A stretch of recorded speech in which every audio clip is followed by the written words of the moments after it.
Through a lot of the years when Sid would talk, he would talk about seeing. And I used to think, well, what do you mean by seeing? And so I'm going to relate just a bit of a story when I feel I had the experience of seeing for the first time. And I guess in this life, I've been privileged to have some really wonderful teachers. Starting with Mr. Banks, and then my wife, who heard something long before I did, my dear friend Elsie and Ken. It's just such a privilege to have them in my life and to have all of you here. So when I think about seeing, it's not really that mysterious. Seeing is just what you see when your thinking stops for a minute. When everything that you've thought and all your ideas about yourself go to sleep for a moment. That's all seeing really is. It's not complicated. It's mystical in the sense that you see a new world. But it's not really, it's really quite simple. And so, for whatever reason, in the last couple of days, I was thinking about the first time I felt I really saw something new. And what it was Jan met Sid before I did, and we were in bad shape when we met Sid. Our marriage was coming to an end. And next year it'll be 50 years. Yeah. Holy moly. So it was very difficult for me when Jan came back from visiting Sid because I just couldn't get it. To me, there was finding a different understanding in life, finding a higher level of consciousness was hard work. You had to be at your knees in the Zendo for years on end. You had to, all kinds of things, and you had to read. There was just a huge effort to get to I don't know where. I really don't know where now. It seemed at the time that I sort of had a thought there was somewhere to get to. There was a magical, mystical, spiritual world somewhere, that this world was one world and the spiritual world was another. And so when Jan had this experience and had such a change, I found it quite disturbing. I didn't like it. I didn't like my wife being happy. That was a real pain in the butt, It was like, to be honest, because I didn't know you could just have that kind of shift, I thought it was a put-on. I thought she's got something in her head and she's walking around smiling because she thinks she's supposed to, The only problem with that was that it didn't take long, well, a few weeks actually, for me to see that the change in Jan was permanent. And that was incredibly confusing, But because it was sustained, I slowly became curious. Actually, I would change that. I slowly became hopeful, right? Because I began to see real change is possible. I didn't have any idea how that had happened. No clue whatsoever, right? After all the years of searching that we'd been through, I had no clue. And I resisted for a long time and tried to start arguments because I wanted Jan back where I knew the handles, And for a little while, I could get her engaged a little bit, but after a while, there was just no way. She was living in a different world, and I could see that. I could see that. So through all my resistance, something in me saw that something was possible that I did not understand. Not even remotely, had no frame of reference for, right? And after weeks of resisting and trying to get back where we used to be for some reason, I had this little tiny experience, right? And all it was is I was sitting on the couch, doing my usual routine, drinking my coffee, reading something, ignoring my wife and my child. And as I was drinking my coffee, I looked up, and there was a beautiful shaft of sunlight coming into the window. It was early morning, and Jan was playing on the floor with our son. And the sunlight was just going through their hair. And there was something about that, I was looking at it, and all of a sudden that feeling just went, whew, it just rushed in. And I saw my wife and child. I saw them. Not my image of them, not my idea of them, not my beliefs about them. I saw them. Right? And that was my very first experience of really, really seeing. And all that happened in that moment was, for whatever reason, my ideas, my concepts, my beliefs, the past, the history, just disappeared for a split second. And I saw them. And that's all seeing is. It's available to absolutely everybody. That's why Sid talks so much about a quiet mind, about finding silence, about treating yourself well. You know? And so for me, when I think of the genesis of our experience, it does go back to meeting Sid, but that particular moment, I used to talk about seeing before that because it was part of the language of the Zen Center, part of the language of books that I read, you know. I had no idea, not even a remote idea of what seeing actually was until that particular moment. Now, how do you explain it? I mean, it's the same wife and child on the same floor that I'd seen 1,000 times before. But I saw them. Right?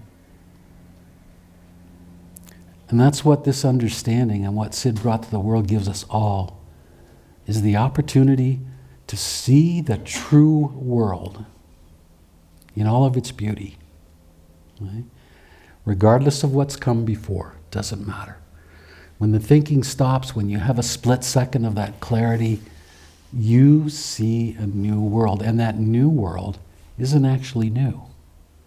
It's the true world. It's what can be seen beyond the intellect, beyond the thinking, beyond the past.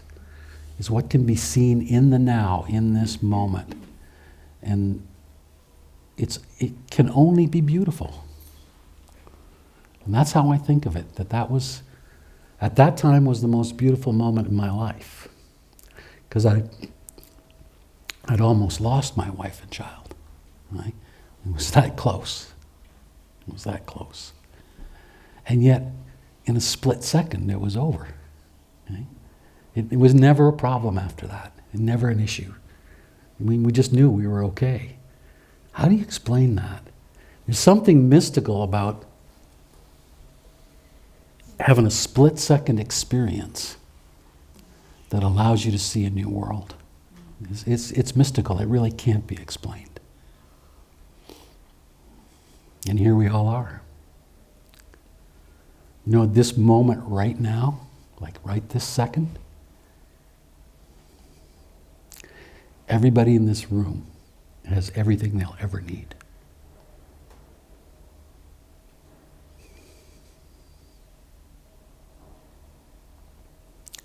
At this moment right now, right here, this life is perfect. Mm-hmm.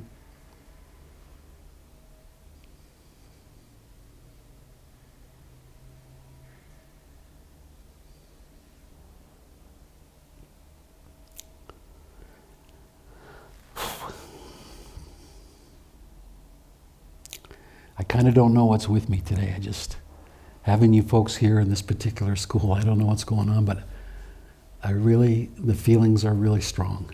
And I look around and I see the faces, and I see that's true for most of you too, you know.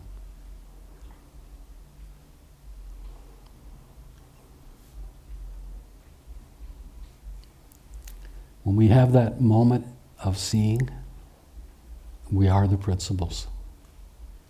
I don't know how to explain the principles. I just have this sense, and it is just a sense, that there's a pinpoint so tiny, so amazingly small that exists.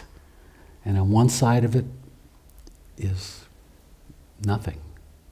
The energy of all things, the spiritual world. And the other side of it is us living in this world. But that pinpoint is the principles. It's through that pinpoint, through that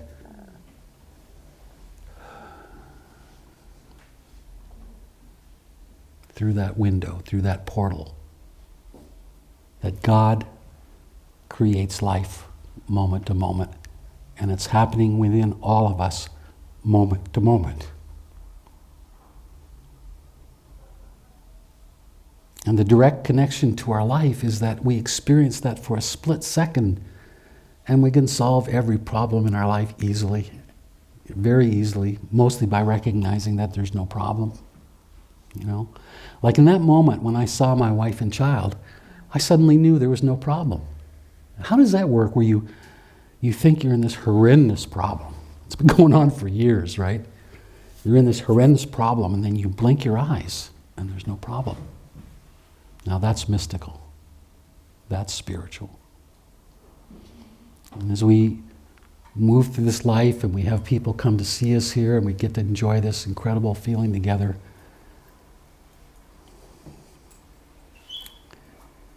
it really touches me.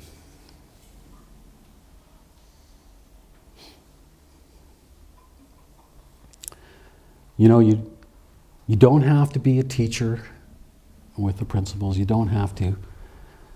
And on one level, when you feel that, you don't need to be a teacher. You just need to be yourself, right? And you'll teach everybody around you. You can't help it. Can't be helped. Mm-hmm.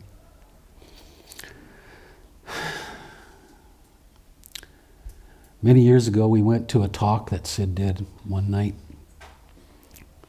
And I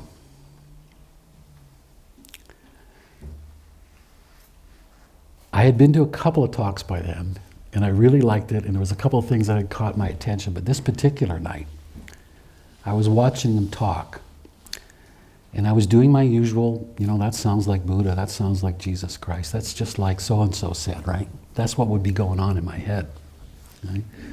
And somebody ought to close that door over there, and I went, you know. And I was looking at his face as he spoke. Now this is just what I saw, okay? It's like his face went soft, like a very soft picture, and the room disappeared. And nobody else was there. It's just what I'm seeing, okay? And that feeling just really, like I had that moment looking at Jan and Peter, that feeling just rushed in. And when the talk was over, I didn't know what the hell had happened, honestly. I had no idea. I was just filled with emotion, filled with feeling. And I didn't want to be around anybody. I just wanted to find a quiet corner, which we went over to some friend's house and I just couldn't socialize. I found a corner because I'd never experienced anything like that, of losing all frame of reference, you know, of just floating, of just being free. So we went to bed that night just full of beautiful feelings, right? And this is very early on. This is maybe second or third time we'd heard Sid talk. The next day was Sunday, I think, and it might have been Saturday, whatever. And the phone rang halfway through the day, and it was Sid. He said, we're going to have a bonfire tonight. So you guys want to come down, and we'll just have some hot dogs and and have a bonfire on the beach. This place had a lovely thing out on the beach in front of it. So we went down, and it was getting dark after a while, and we'd just been socializing. You know, it was nothing in particular. And then Sid started to talk again, and he went to that place. He just went to another world, and he was talking about who and what we really were. He was talking about the fact that everybody has everything they need inside. And again, I started to fill up and I started to tear up. As you can see, that's kind of my problem in life. But at that time, I was too much still into my macho to do that in front of people. So I stood up and I walked down the beach to get away so nobody could see that I couldn't control myself. And it was really dark out. There was no moon. And I found a log to sit on. And in the water was the biofluorescence. Is that what it's called? Have I got that right? Little animals that glow in the water, and the waves were trickling in. It was like this little light show in front of me, and I just got totally fascinated. I don't think I'd ever really seen that before. And it was like lights popping everywhere the waves were coming, and I was just like, whoa, you know. And then I felt this gentle body sit down beside me, and it was Jan. I guess she was wondering what was going on with me, right? And we just sat there, just in the quiet, in the dark, on the beach. And then from behind us, we heard,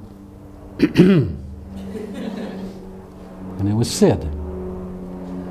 Now, I would describe where we were at when that happened as relieved. You know, our marriage wasn't going to break up. We were going to be able to be with our son. My feeling was relief. You know, I just felt, somebody said relief earlier when we asked about that. And Sid says, so you want to share this with the world, do you? Now, honestly, we hadn't thought about that. We really hadn't thought about that yet. We were just relieved. But both of us said, absolutely, absolutely. And he goes like this, he goes, there's no life like it.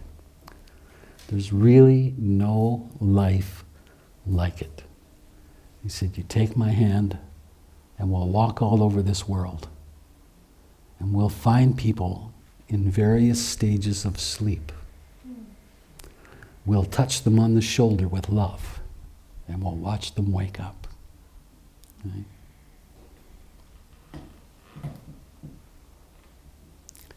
And that's what this life is for all of us now. And like I said, you don't have to be a teacher. You could walk into the grocery store and change somebody's life just by being who you are, just by being in that feeling. And I love that about it. I love that about it.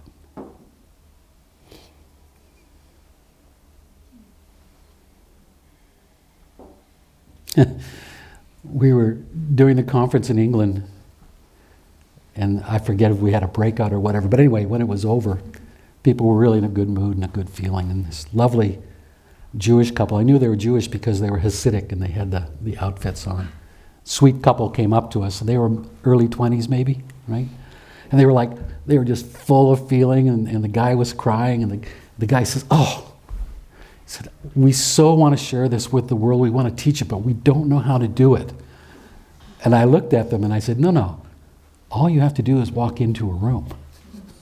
Because they looked so happy and so beautiful that, honest to God, there's no greater teaching. And that's what I said. All you have to do is walk in a room, that's it. You know? And they got that. They got that. We were talking this morning about how it'll spread. That's really how it'll spread. Is happiness being shown as a possibility. Health being shown as a possibility. As a reality. Right? As a reality.